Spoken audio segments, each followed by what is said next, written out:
24 09 003. Saya dari kelompok 9.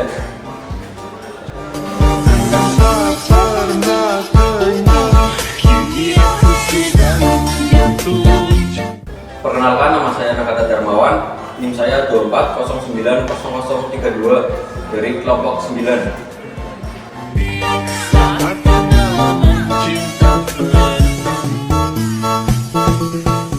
Perkenalkan, nama saya Ubrida Nurdin Irfan Maulana, NIM saya 24090140. Saya dari kelompok 9.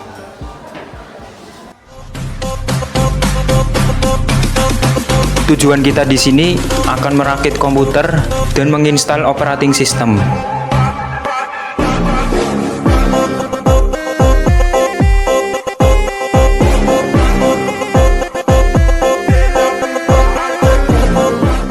Saya bersama Nakata akan menyebutkan komponen-komponen komputer yang akan dipasang nanti. Nah, yang pertama ini ada mouse dari Logitech, ya. Yang kedua ini ada RAM dengan kapasitas 16 GB dari Viper. Nah, yang ketiga ini ada SSD dengan berkapasitas 120 GB. Oke. Yang keempat ini ada disk, ya, dari apa ini? PT Blue. Ini, ya. Oke. Yang kelima ada power supply, ya. Ini power supply-nya kayak gini. Yang keenam ini ada fan cooler. Yang keenam lanjut dengan Mas Nakata. Ya, di sini ada thermal paste. Terus di sini ada prosesor dari Intel i7 7700. Terus selanjutnya di sini ada motherboard merek MSI Mortar Arsenal Gaming. Kayak gini bentukannya, ya. Terus selanjutnya ada heatsink. Heatsinknya dari Intel, ya, seperti ini, bisa dilihat. Terus selanjutnya di sini ada keyboard. Keyboard cuman nggak tahu ya merek apa, biarin aja kalau apa. Di sini ada kabel front panel, ya, ini yang warna-warni ini.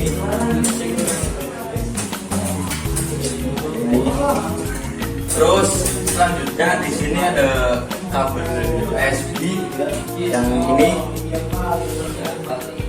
Yang selanjutnya satunya ada kabel audio. Terus terakhir ini ada casing, ya, tentunya kalau nggak ada casing kita nggak bisa pasang. Nah, sekian selanjutnya kita akan memasangkan komponen-komponen komputer ini ke kerangka tersebut. Oke. Selanjutnya kita pasang prosesor ke tempatnya. Prosesor bertindak sebagai otak komputer, berguna untuk menjalankan semua perintah. Lalu setelah prosesor sudah terpasang di tempatnya, kita tutup prosesornya.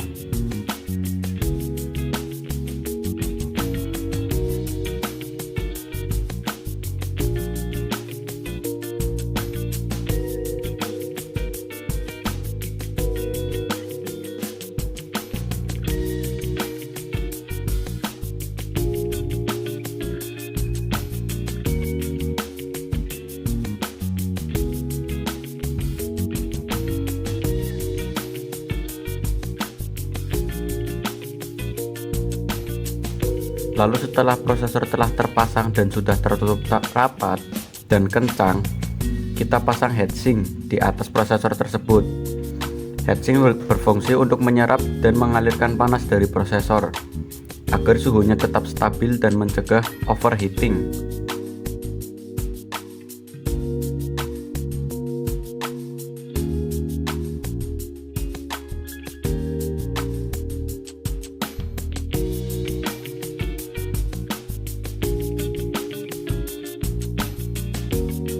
Lalu setelah kita memasang heatsink, kabel heatsink disambungkan ke motherboard agar heatsink bisa menyala. Dan inilah tampak jika sudah terpasang semua. Kita pasangkan RAM ini ke dalam motherboard dengan kapasitas 16 GB. Oke, kita pasangkan. Nah, RAM ini berfungsi sebagai tempat transit data sementara untuk operasi-operasi yang telah dijalankan oleh CPU. RAM bersifat volatile, artinya perangkat ini tidak menyimpan data secara permanen, hanya untuk operasi yang membutuhkan saja. Oke, di sini saya akan memasangkan SSD-nya ke dalam motherboard. SSD atau Solid State Drive merupakan perangkat yang dirancang untuk menyimpan data menggunakan serangkaian IC. Di dalamnya ditanamkan suatu chip sebagai media penyimpanan guna menulis maupun membaca suatu data. SSD bisa dikatakan sebagai perangkat penyimpanan yang jauh lebih baik dibandingkan dengan hard disk. Oke, jadi sini sudah terpasang. Jadi seperti ini ya. Nah, di sini saya akan memasangkan hard disk tersebut ke rangka komputer ini. Oke, kita ambil bautnya dulu. Habis itu langsung kita pasangkan ya. Pelan-pelan masangnya, intinya jangan tergugup-gugup. Oke kan, jatuhkan. Oke, kita pasang lagi. Kita pasin sama lubang yang di dalamnya. Oke, kita langsung menggunakan obeng untuk mengencangkannya.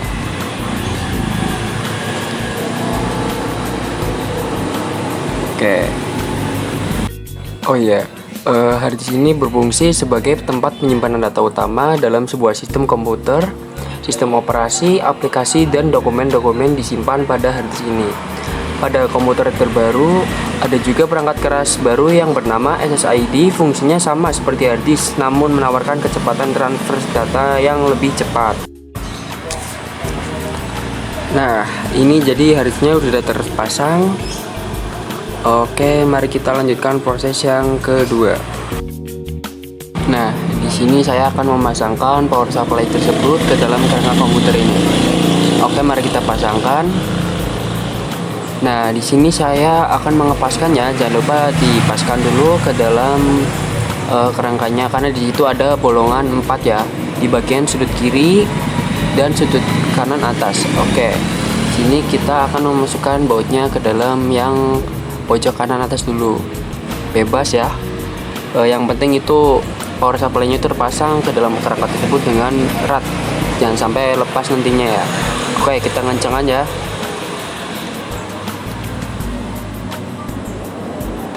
Kan kira-kira jangan sampai kekencangan ya. Kira-kira kalau si layarnya udah kencang baru ya jangan dipaksakan, barangkali nantinya bisa dol atau lain sebagainya. Kita pasangkan juga. Nah, power supply ini berfungsi sebagai pengkonversi dan penyalur energi listrik dari outlet sumber, misalnya listrik PLN, ke bentuk energi listrik yang dapat digunakan untuk menjalankan komponen komputer yang berada di dalam casing. Biasanya PSU ini diletakkan di bagian-bagian casing ya. Oke, mari kita lanjutkan pemasangannya. Kita kencangkan lagi.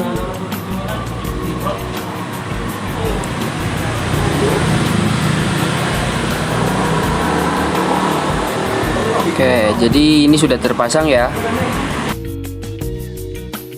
Oke, kita pasangkan motherboard ini kepada kerangka komputer ini. Oke, kita pasangkan. Kita pasang dulu ya sama lubangnya yang dari motherboard ini ke rangkanya ini. Ada kira-kira 4 lubang buat kita masukin bautnya nanti. Oke, kita lagi pasang.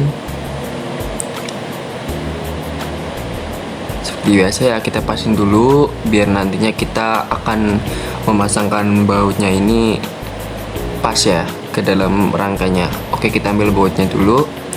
Yang pertama-tama kita pasang. Kencangnya seperti biasa, kita pakai obeng ya buat mengencangkan si baut ini biar nantinya tidak lepas pas sudah dipasang di kerangka komputernya. Saya akan memasangkan kabel front panel ini ke dalam motherboardnya. Oke.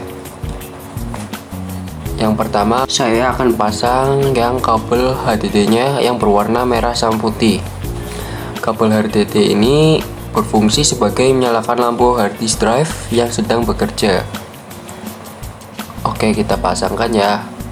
Di sini saya memasangkannya agak lama dikarenakan ini tempatnya agak sempit ya. Oke, jika sudah terpasang, lalu saya akan memasangkan kabel yang kedua. Oke, yang kedua ini kita akan memasangkan kabel power LED. Nah, power LED ini fungsinya untuk menghidupkan sebuah lampu power.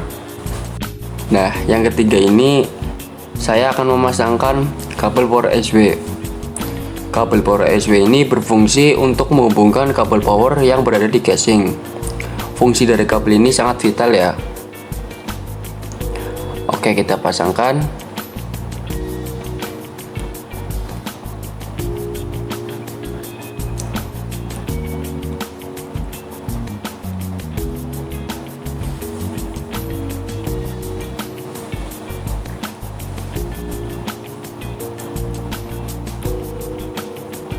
Oke, kabelnya sudah terpasang.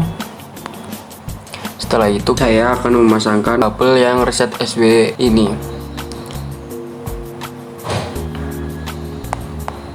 Nah, kabel reset ini berfungsi sebagai kabel yang menghubungkan dengan tombol restart yang di casing. Oke, kita pasang.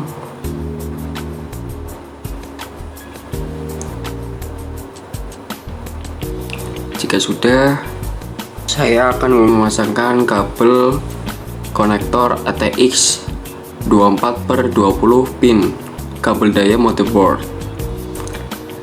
Konektor jenis ini memiliki dua macam bentuk, ada yang berjumlah 20 pin dan ada juga 24 pin. Pada dasarnya kedua ini memiliki fungsi yang sama, yaitu sebagai sumber daya pada motherboard. Namun pada konektor 24 pin dilengkapi dengan tambahan 4 pin ATX 24 volts 2.0 guna menyediakan daya tambahan yang dibutuhkan oleh slot PCI Express. Nah, di sini sudah terpasang. Lalu saya akan memasangkan konektor ATX 4/8 pin kabel daya CPU. Konektor jenis ini berfungsi untuk memberikan daya pada prosesor CPU. Pada jenis motherboard yang memiliki overclocking yang rendah hanya dilengkapi dengan konektor 4 pin. Selanjutnya, setelah kabel-kabel terpasang semua, kita pasang fan cooler di bagian samping cover. Fan cooler berfungsi untuk mengalirkan udara dingin ke komponen panas seperti prosesor dan GPU agar suhu tetap rendah dan mencegah overheating.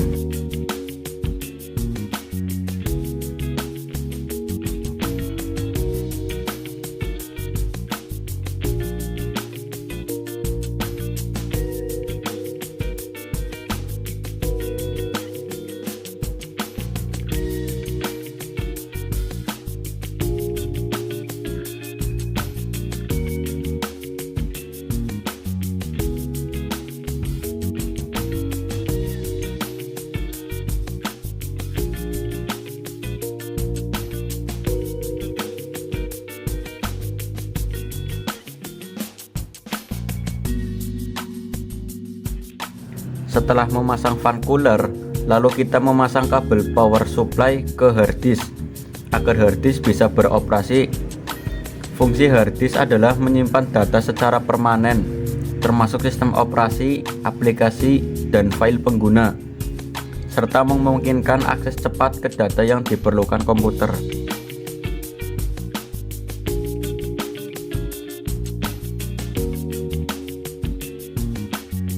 Lalu kita memasang kabel SATA dari motherboard ke hard disk. Fungsi memasang kabel SATA adalah untuk menghubungkan hard disk atau SSD ke motherboard agar data dapat ditransfer antara penyimpanan dan sistem komputer.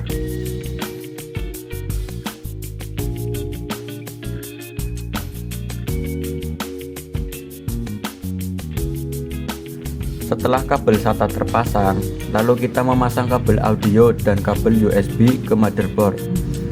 Fungsi kabel audio untuk mengirimkan sinyal suara antara perangkat audio seperti dari komputer ke speaker atau headphone. Fungsi kabel USB adalah menghubungkan dan mentransfer data antara perangkat serta menyediakan daya listrik untuk perangkat yang mendukung.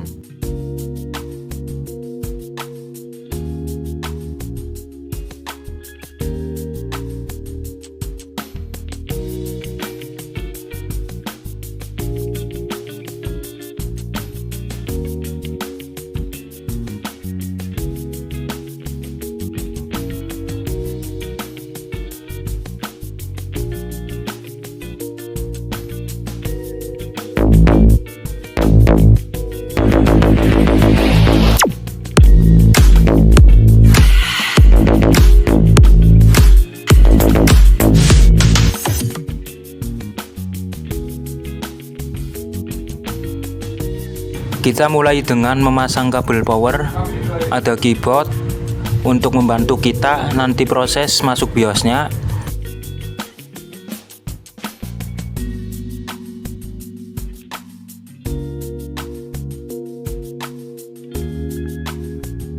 Ada mouse juga yang membantu saya untuk mengarahkan kursor atau panah pada sistem operasi Windows.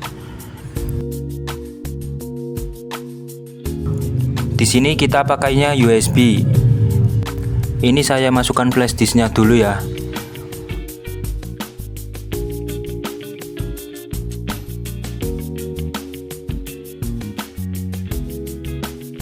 Lalu saya sambungkan kabel HDMI komputer untuk mengirimkan audio atau videonya.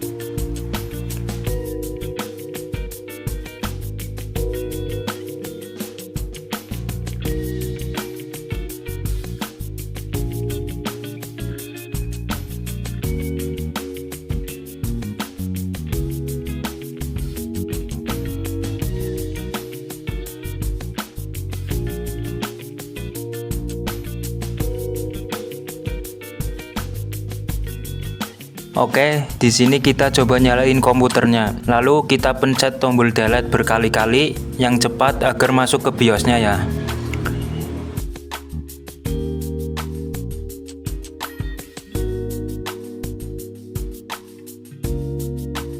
Nah, ini tampilan pertamanya ya. Jadi ini sudah berhasil masuk BIOS-nya. Selanjutnya kita setting boot priority-nya. Lalu di sini kita geser USB paling depan.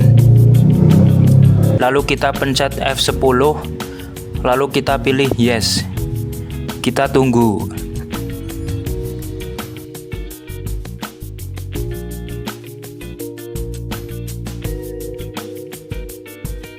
Oke, kita sudah masuk ke proses instalasi Windows 10-nya.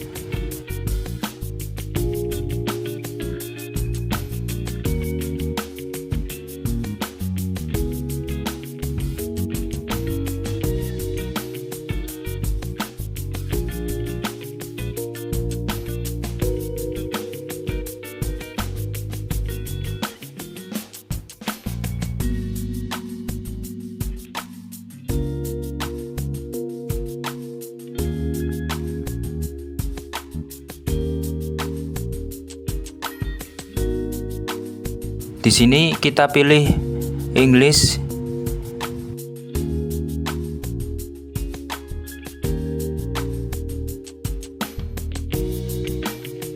Dan keyboardnya US.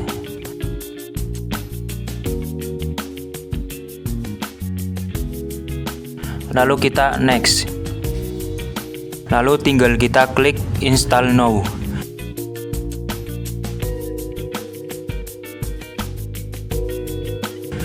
Untuk bagian password ini kita kosongkan dulu aja ya. Lalu kita klik I don't have product. Nah, di sini kita pilih Windows 10 apa yang mau kita install.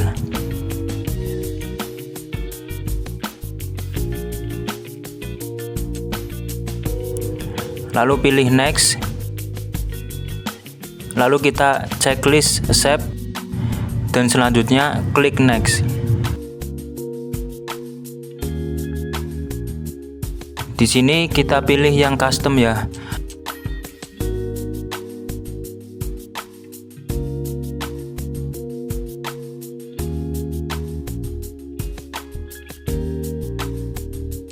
Lalu di sini kita pilih di mana Windows mau diinstal.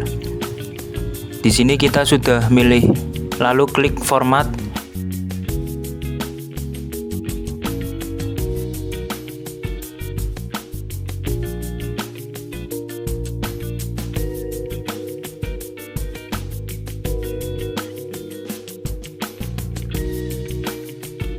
Selanjutnya kita tunggu saja ya, sedikit lama.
Nah, tampilan selanjutnya seperti ini, menunggu sekitar 10 detik.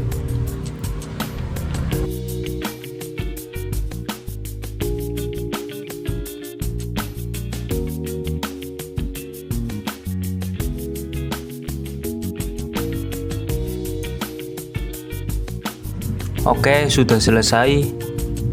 Masih proses loading ya.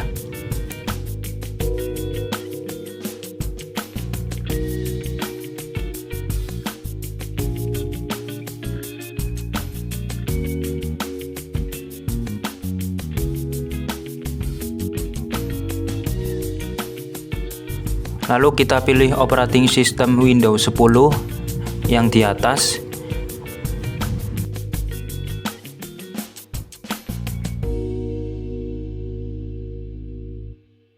Dan ini loading lagi.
Penampilannya seperti ini, hitam ya.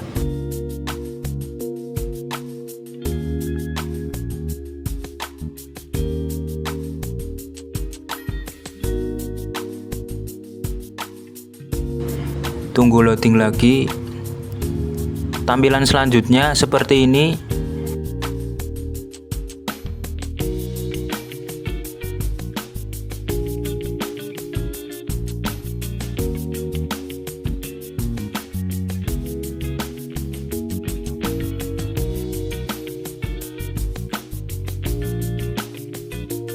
Oke, di sini kita sudah masuk ke pengaturan Windows-nya ya. Di sini ada pilihan negaranya ya. Kita pilihnya Indonesia. Setelah pilih, kita klik yes. Kemudian keyboardnya pilih yang US.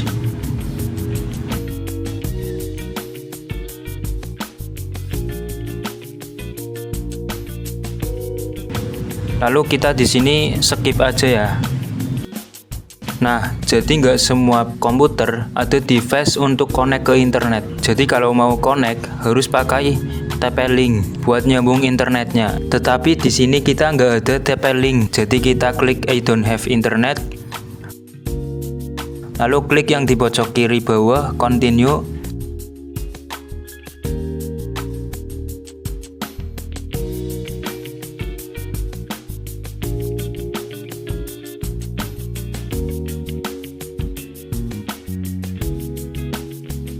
Tampilannya menjadi hitam dan menunggu lagi ya.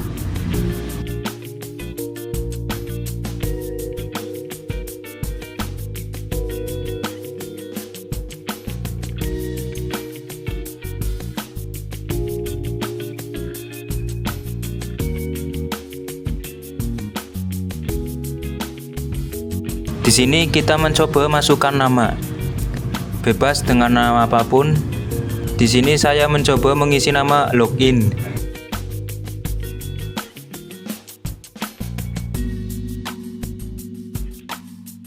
Lalu kita next. Untuk passwordnya kita kosongkan dulu karena ini hanya tutorial ya.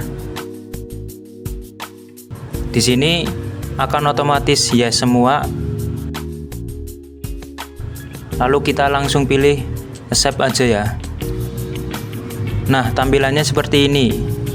Kita tunggu.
Nah, di sini sudah almost here, berarti sebentar lagi ya. Oke, ini sudah selesai kita instalasi Windows 10-nya. Jadi seperti ini tampilan pertamanya setelah kita install. Oke, jadi di sini kita sudah selesai untuk proses instalasi Windows-nya. Sekarang kita coba Windows yang sudah terinstall ini.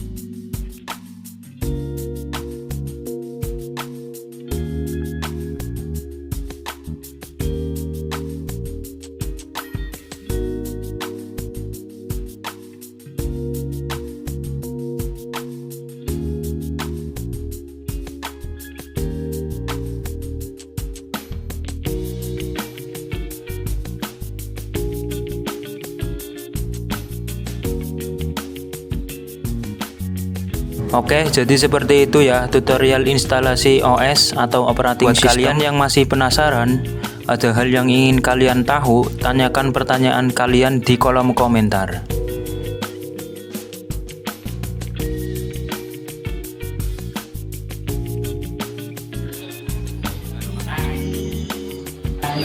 Jadi rakit komputer pertama dimulai dengan memasang komponen utama yaitu seperti RAM, CPU, dan penyimpanan.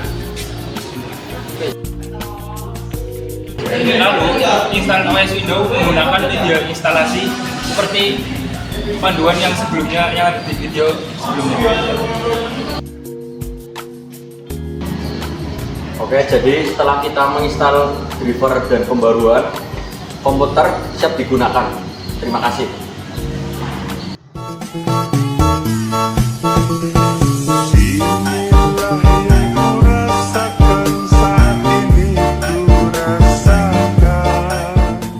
Demikian perakitan dan penginstalan OS Windows yang kami lakukan.